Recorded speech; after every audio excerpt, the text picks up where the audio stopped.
Welcome to A Meaningful Marketplace. I'm Sarah Masoni from Oregon State University's Food Innovation Center, where I've helped countless dreamers launch their new food products. It's the science of taking a food delight from the kitchen to mass manufacturing and still keeping its great taste. That's what I do. I've been called the woman with the $1 million palate, although I haven't tried to cash that check yet. Listen in weekly for real-life stories.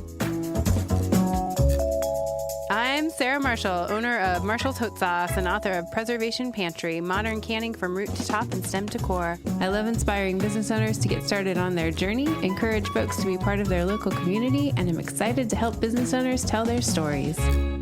Hello and welcome to the Meaningful Marketplace. We are here weekly to discuss the journeys of food entrepreneurs. We're glad you've joined us today as we bring you stories of hope and inspiration. This is Sarah Marshall, owner of Marshall's Hot Sauce.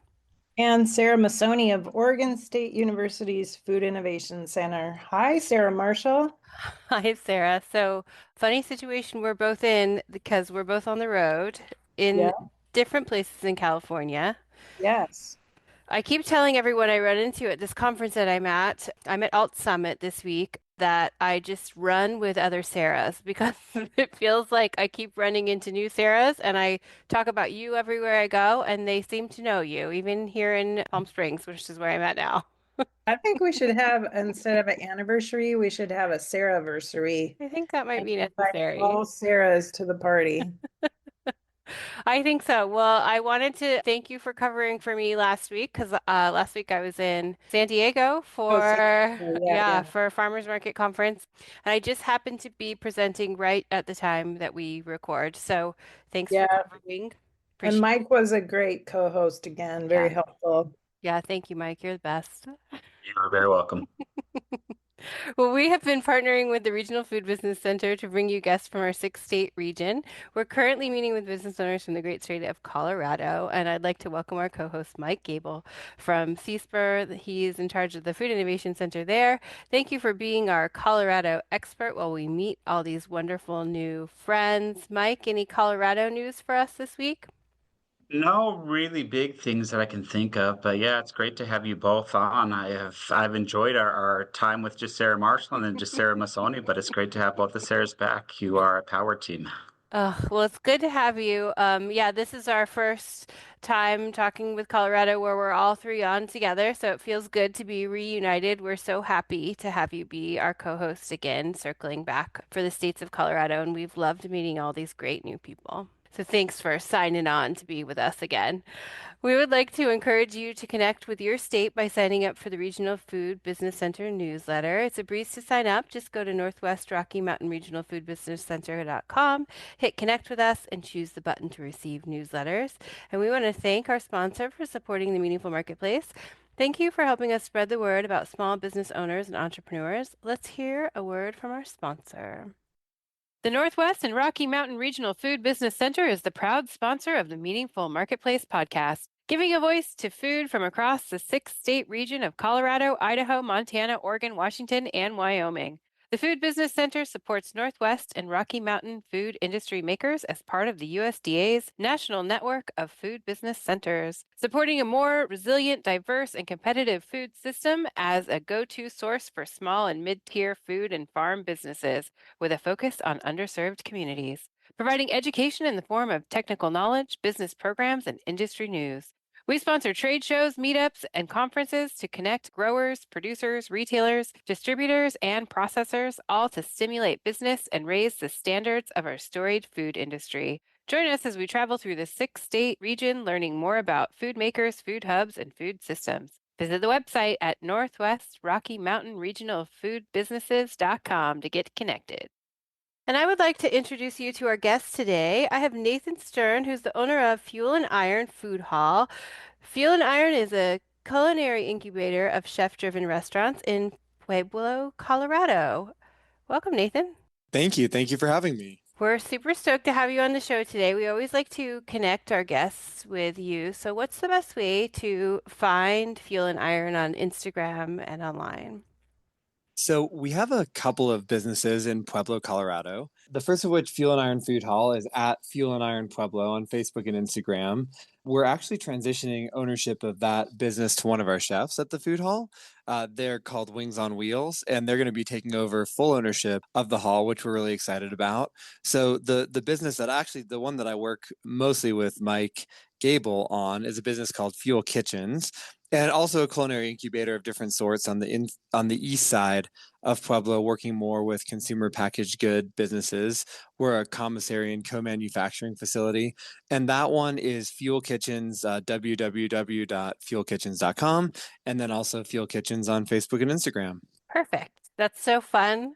Can you tell us how you got started doing commissary kitchens in Colorado?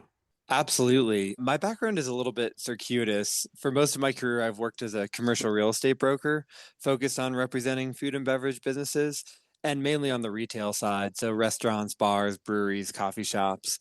And my partner, Zach, and we wanted to build a business of our own because brokerage is very transactional.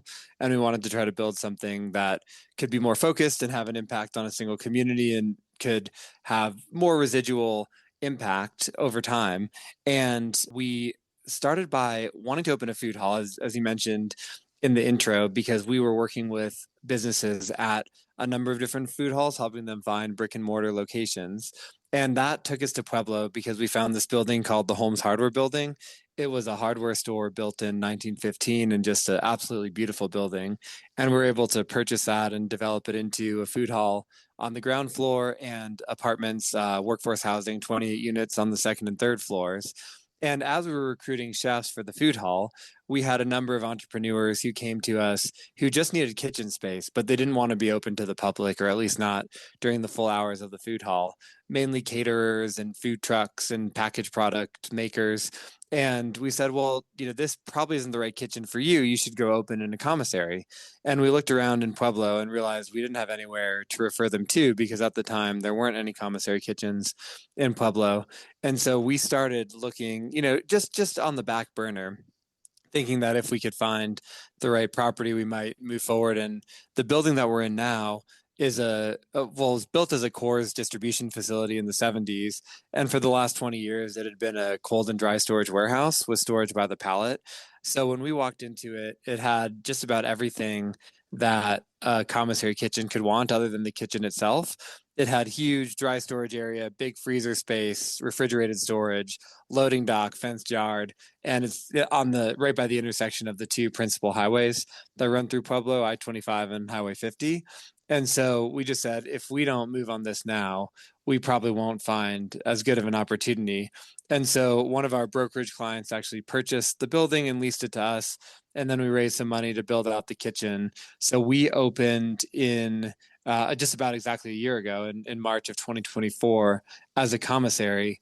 And at the time, we thought that the co-manufacturing piece would just be a tiny pilot, more of a side business for us within the space. And we did our first co-manufacturing project actually with the Pueblo Chamber of Commerce. We manufactured a salsa that they had been producing for years, but in Colorado Springs. And they wanted to bring production to Pueblo. And so once we opened, they reached out to us to see if we could make the salsa for them. And that project went really well.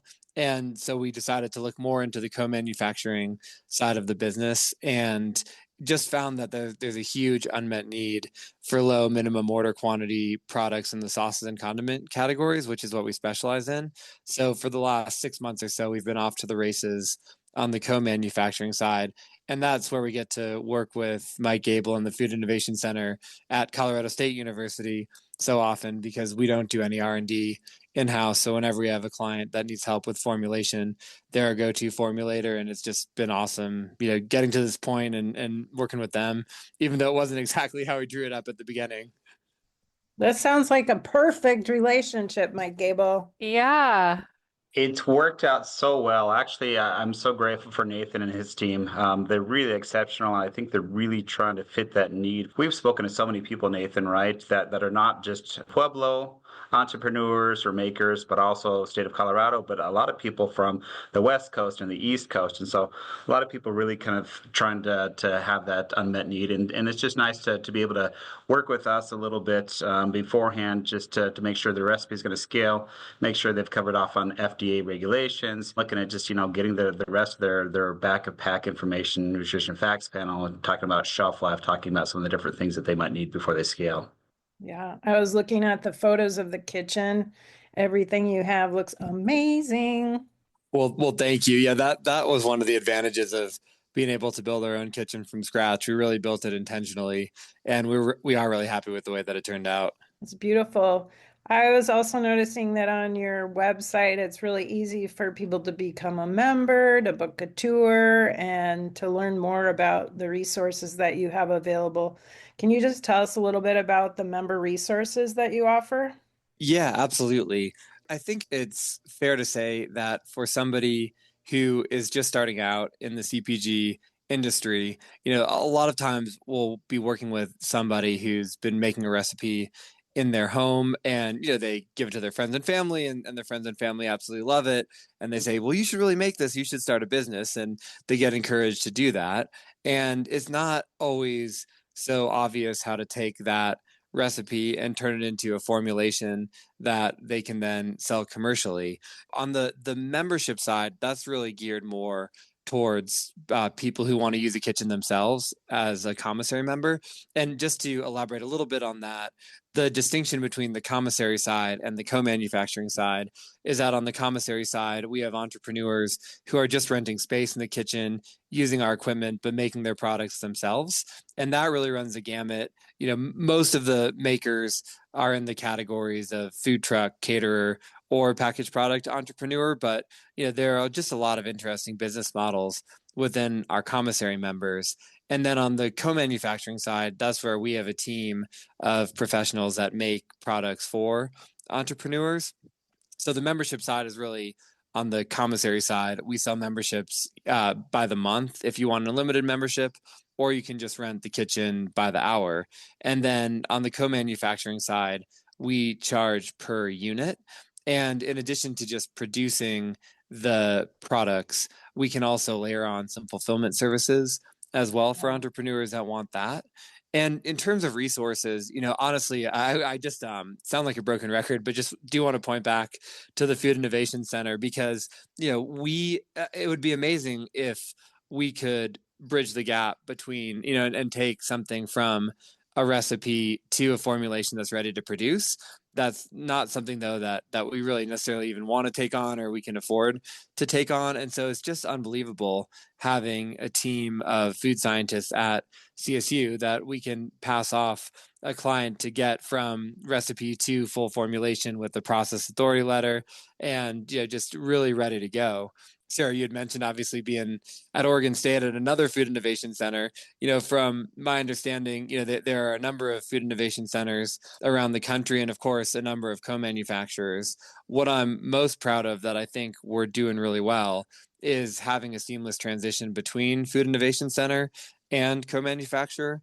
And one thing that we do to that end is that when the CSU Food Innovation Center has what they call a co-development session, we'll send a member of our production team up to the session to help troubleshoot and make sure that we can all be on the same page about how the product is going to be produced. And that really helps us to move fairly seamlessly from the product development into the test batching and then into full production. And we can really shorten that time frame for an entrepreneur, which, generally the longer that endures, the more money the entrepreneur is spending without generating revenue. So the more that we can truncate that timeline and get the entrepreneur into production quickly, but in a really compliant and safe way, the better it will ultimately be for their business. And so that's in terms of resources, we're really more focused on connecting entrepreneurs with some of those external resources and just trying to do what we do very well. So we have a lot of shared use kitchens that listen to our podcast, and I was just wondering, are you using any software to help manage your member stakeholders? How do they log in and track their time in the kitchen and all that kind of stuff? So the software we're using is actually, I believe, a partner in the Northwest Food Business Center, which Oh, is Food Corridor. oh, great. Yeah, so that's what we use for our shared kitchen management on the commissary side, and it works really well to get members on board and then allow them to sign up for kitchen time and yeah, handle the billing and the invoicing. Since I'm kind of on a roll, I'm going to ask the next question too. Could you just tell us, both you, Mike and Nathan, what a tour of the facility would be like, and how do you handle moving people back and forth between the two services that you offer? I'll take that one, Nathan. Yeah, it's great. Nathan usually is, reaches out to this company or has a lot of people reaching out to him just for the co-packing. And so most of the time we'll set up just a quick call, just to kind of talk through any of the different, regulatory aspects of their food product, or, maybe they haven't ever taken a pH or, understand. And so we'll take like a half hour just to talk through concepts of, water activity or, what the next phase looks like. And then usually they'll sign up for a co-development session within the next few weeks. And especially if they're coming in from out of state, we say, hey, this is great. Come down and visit Pueblo for a day and then come spend a day with us in the Food Innovation Center or vice versa. And that's usually great. It kind of a two for one. They get to see kind of our facility and see what we're bringing to the table. And then they get to see, Nathan's facility. And really, it's fairly seamless just because we're grateful that Nathan's team always is able to come down and be with our scientists as we're working through the things that they're working through. Anything to add on, Nathan? Yeah, just from our perspective, on the commissary side, we're open for tours Monday through Friday, 8 to 5. John Flores, who's our director of operations, normally handles those tours. And we just want to be as open as possible for entrepreneurs to check it out to see if our kitchen is right for them. And then on the co-manufacturing side, the only thing that I would add is, if we can stack things up back to back so that an entrepreneur can go straight from co-development into test batching. We love to do that just to again speed up the process for an entrepreneur getting into production while they're in physically in both Denver and Pueblo. We had an entrepreneur from Florida come in, and obviously that's a long trip. So being able to do both back to back was very helpful for her. That's not always the best fit, just depending on what the product development timeline is. But if we can make that happen, we like to do that as well. And Great. so do you accept clients from outside of the area? Is that a common occurrence? Yeah, and Mike, I'd be interested to hear just in general how that looks on your end. But for us, the vast majority of our clients are from outside of Colorado on the co-manufacturing side. On the commissary side, it tends to be very local, Pueblo or the surrounding counties. But on the co-manufacturing side, it's national and even international. We're working on onboarding a client from Ireland right now, and there are marketplaces that we go to look for assignments, and they tend to have a reach that's national or even global. And so, yeah, the beautiful thing is that we really can produce products for companies based just about anywhere. And a lot of times there are some interesting considerations there. So, one client that we're talking with, the main reason why he wants to work with us is because his 3PL, third party logistics fulfillment center, is in Denver.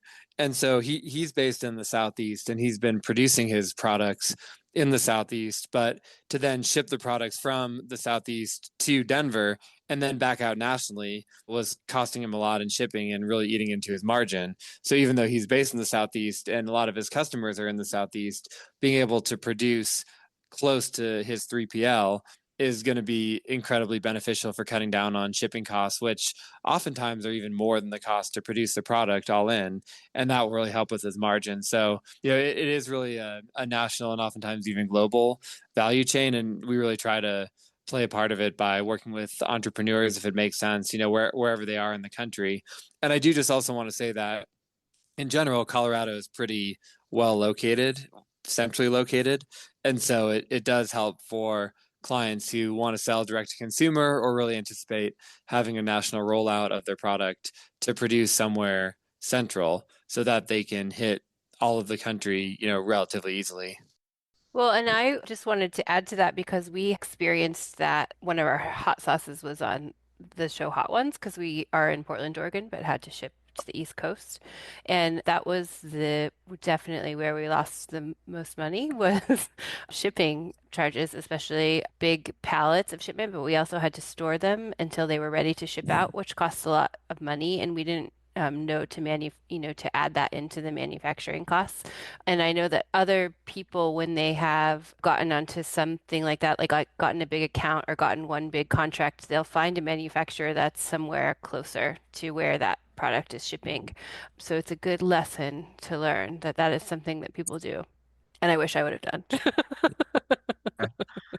So Nathan, you have, I mean, essentially two big buckets that you're playing into, the commissary kitchen and the co-packing, and those are kind of, very different animals. What have you learned as you started co-packing? What has been kind of the biggest hurdle that you've come across? I think our biggest hurdle is just being so new and having to really learn alongside a lot of the entrepreneurs.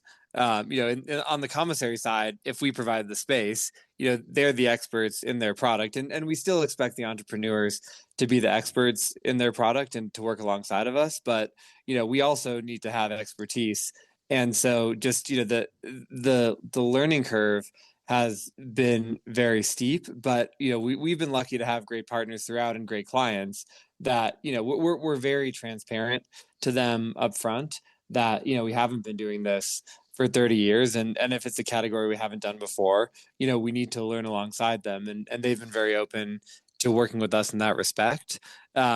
We've our goal is to produce in the sauce and condiment categories, but really to look a little bit more broadly than that, we're really focused on production with the steam jacketed kettle, and the types of products that we can make with the kettle are a lot broader than we initially had anticipated. So just to give a couple of examples, we're working right now with the company that produces sea moss gel that we can produce in the kettle.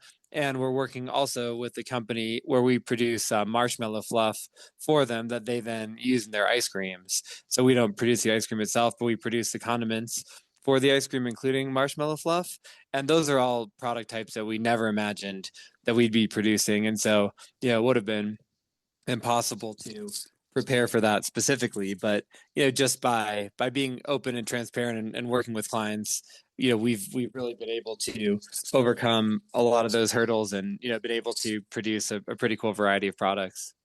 We're going to take a quick break, and when we come back, we want to hear about your favorite products to manufacture. We'll be right back. Oregon State University's College of Agricultural Sciences and the Food Innovation Center are proud sponsors of Meaningful Marketplace. With a mission to serve all Oregonians, we are committed to giving voice to those whose food and agricultural stories are not always heard. By providing access and opportunity for a more diverse and just food system, because food brings people together. All right. So Nathan, I'm just curious, who's your best customer so far? Are you willing to tell us? Like, is the secret out? One thing that's very common that we really want to respect fully is we sign NDAs with all of our clients. So I can't name any of our clients by name. Our biggest customer to date, I can say, is a company out of Texas, and we produce salad dressings for them currently. We're also looking to add on pasta sauces that this company also produces. But they've really been with us since day one, and they've been awesome. We just signed over the weekend our what will be, just by units, our biggest customer to date, and they're a customer out of New Jersey that makes sauces based on family recipes. So we're really excited there. But yeah, I can't unfortunately say specifically what companies they are. I tried to trick you into it, but that's good that you keep things confidential. So Everyone can put their trust in Nathan. He'll keep his word yes, and keep your he's secrets safe. solid. So I do want to know though, what do you need from somebody when they come to you to use you as a co-manufacturer? One thing that's really important that we need is to have a true commercial formulation that uses commercial ingredients. We've kind of learned that, unfortunately, the hard way in a couple of instances where, someone will come with ingredients that work well in the home environment, but don't scale up effectively. They're not commercially viable ingredients. And as a result, there are just a lot of challenges in scaling up to full production from a test batch. So again, I'm absolutely going to be a broken record here. Using a formulator is so critical because it's just impossible to know if you've only had experience producing, call it, 7 quarts or, something of that nature, what type of ingredients will work on a larger scale, and also what type of suppliers are out there, because a lot of entrepreneurs who are just getting started, they're getting ingredients at their grocery store, and that not only might not work effectively to scale up, but also it'll be incredibly expensive versus using a distributor or a specialty supplier. So, I would just highly recommend, go use a formulator. Make sure you have your ingredients in grams. Make sure you have an SOP that's really well defined to work with your co-manufacturer about how the product should be produced. And then also just make sure your supply chains in check, and you have commercially viable ingredients that you can use to effectively scale up your product. And we can help with that as well. We generally, after we sign a letter of intent with the client, so we make sure we're on the same page with pricing. The next step is creating an order guide with them. So we have a number of supplier relationships that we've developed, and oftentimes our clients are coming in with relationships of their own. So we tend to get pricing from as many parties as we can that we think can produce, can provide high quality ingredients to produce a high quality product. And then we share it with our clients to be able to make the decision of who they want to use. One thing that's important to note is that we're what's called the tolling co-manufacturer, meaning that we'll charge our clients for the labor, but we don't provide the ingredients and packaging ourselves. We require our clients to do that. There are other co-manufacturers that are what's called turnkey co-manufacturers. Well, they're where they will charge one price to include the ingredients in the packaging. But for us, for several reasons, we don't do it that way. So ultimately, we want our clients to be able to select the ingredients that they want to work with. And so, by working together to create an order guide, that's generally the best way to make sure we have all of our cards on the table and our clients can get both the best price and the best value for their products. I'm going to just offer a classic example that I see when I'm working with food entrepreneurs of an ingredient that you might use from the grocery store, and it's for barbecue sauce. I always see people coming in with ketchup, and a lot of barbecue sauces are based on ketchup. And so the first thing I'll do for somebody that I'm working with is say, okay, go home and see if you can come up with your own recipe for ketchup, because we're not going to be buying a retail ketchup to manufacture your barbecue sauce. It's not sustainable for many reasons. So that's always fun. And then people go, oh, I actually have ketchup now too. And that's how we started a couple ketchup companies in the Portland area. So it's kind of fun to have a food scientist look at your product and help you sort of break it down and figure out how to make it commercial. Absolutely. And to just give a couple of examples of, these are clients that we've worked with Mike and his team. Shout out to Caitlin Clark, who's the senior food scientist at the Food Innovation Center, who's incredible.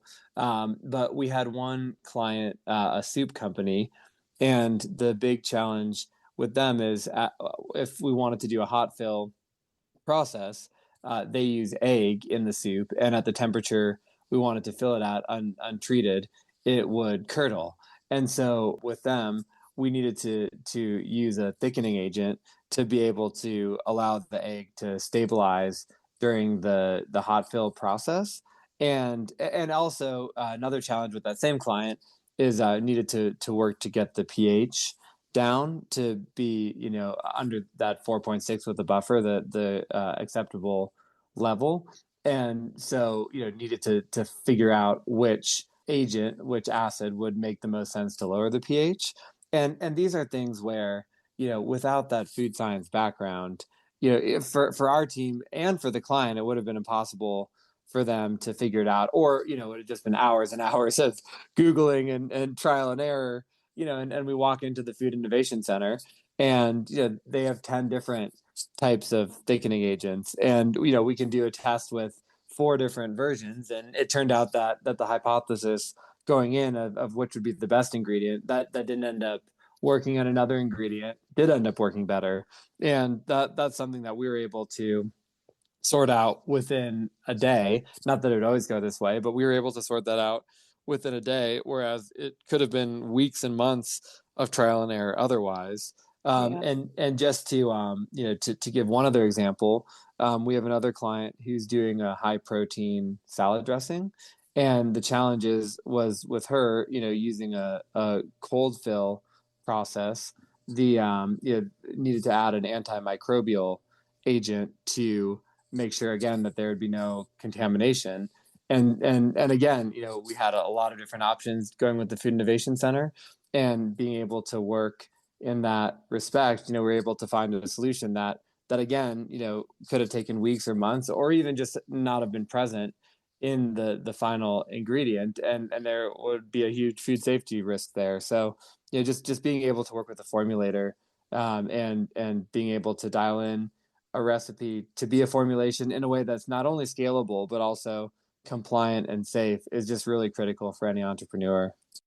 Yeah, and I always tell food entrepreneurs, remember, you're building your business on this food product, so you should invest on the science to make sure that you're doing it safely and you have everything in order before you scale and manufacture a whole bunch of product, because you don't want it to fail when it's on the grocery store shelf.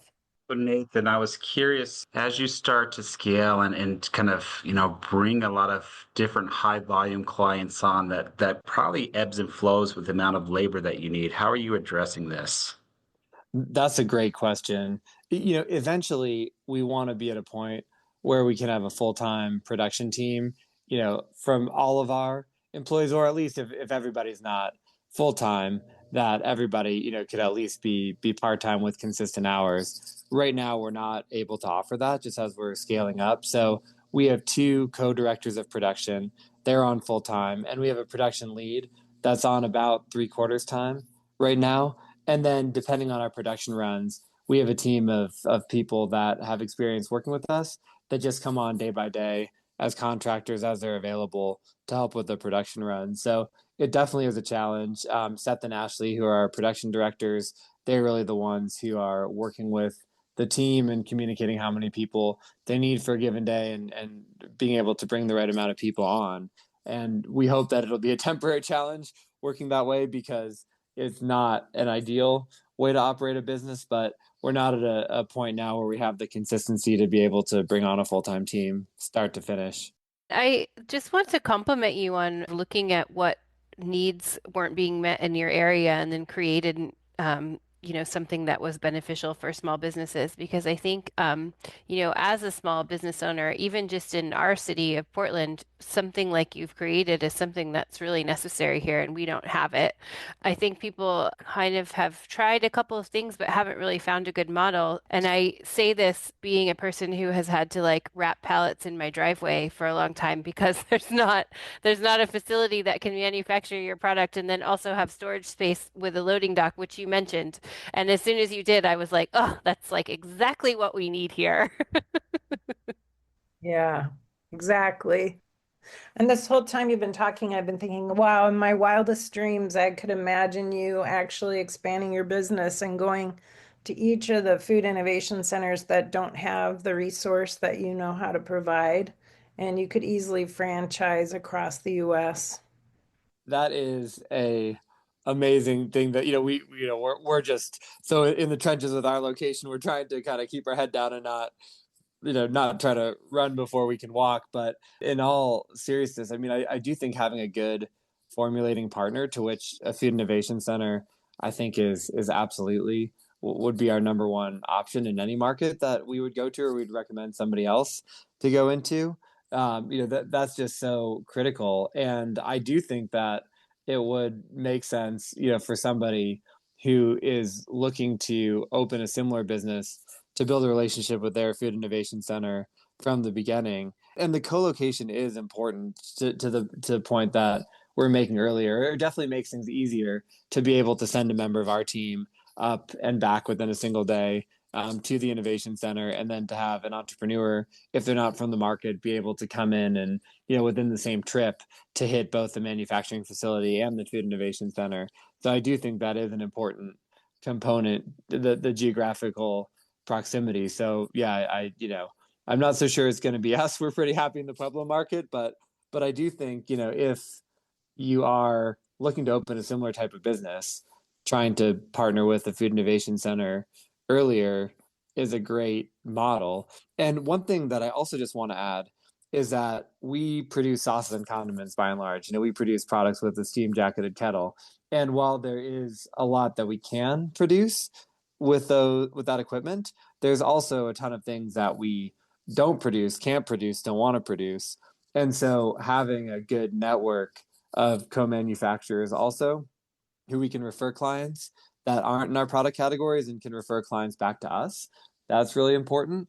And multiple co-manufacturers can utilize the same Food Innovation Center, of course, because you all are unbelievable in the types of products you can make. I haven't come across one that the team at CSU can't advise on. And so, I know we're not alone. We might be alone in our market with the way that we're streamlining the relationship and sending a member of our production team to do co-development sessions. I do think that might be fairly unique. But in terms of the Food Innovation Center having a relationship with multiple production partners, that I think is very common. And there could be one in every market or multiple in every market. If you're an entrepreneur looking to start a co-manufacturing business, it's not necessary that it be in our category by any means. There are tons of different categories that you could start a facility in, and just because of the expense of the production equipment, it's highly unlikely that somebody can be successful trying to do what we do in too many categories, because then the capital expenditures up front, would just kill any return on investment for that type of business. So I think specializing is very helpful, and so I do think in every market where there's a Food Innovation Center, I would hope that there are multiple co-manufacturers working with entrepreneurs that partner directly. Well, Nathan, it's been really great talking to you today and getting to know you. Unfortunately, it's my least favorite part of the show because we're out of time, but I would like you to tell people how to find you one more time. So the best way to reach out to us is through our website. So it's Fuel Kitchens, www.fuelkitchens.com. And there's a contact form on the website.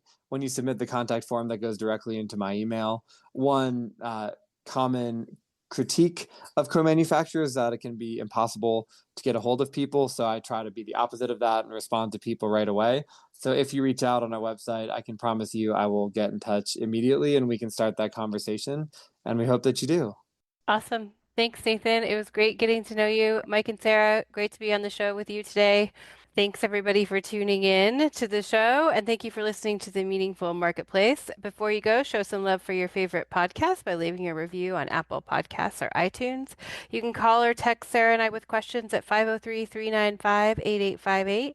And we couldn't do this without our team at Joy of Creation Production House. Thank you to Dave, our production coordinator, and Haley, our audio engineer. And we will be back next week, everybody. Thanks for joining. Bye. Bye for now.